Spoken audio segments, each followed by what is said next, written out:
আল্লাহর আরশের নিচে ছায়া দিবে। বলে সুবহানাল্লাহ।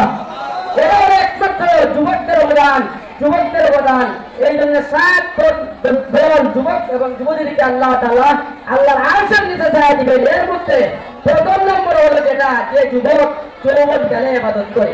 কিন্তু আমরা দেখেন আজকে বিশ্বকাপ খেলা আইছে, হায় রে হায়, হায় রে হায়, হায় রে হায়। বর্তমান সময় তিনটা জিনিস আমাদেরকে ধ্বংস করেছে, খেলা, মেলা, কিরণ মেলা। এই তিনটা জিনিস আমাদেরকে ধ্বংস করেছে। এই জন্য আমরা খেলা থেকে সাজাত কাটাই দিই। কিন্তু কোনো একটা ছেলে আজকে আসো যে আমরা যে আজকে রাতে আমরা 4 রাকাত তাহাজ্জুদ নামাজ পড়বো, 4টার সময় উঠে আমরা খেলা দেখতে পারি আর্জেন্টিনা ব্রাজিলের। কিন্তু আমরা দুঃখজনক কথা হলো আমরা মুসলমানের সন্তান, দাবি করি আমি মুসলিম, কিন্তু আমরা নামাজ পড়ি না, আমরা খুদায় দাঁড়িয়ে রাখি না, মাথায় টুপি দেই না। এটা কিন্তু আমাদের মুসলমানদের হকিকত নয়।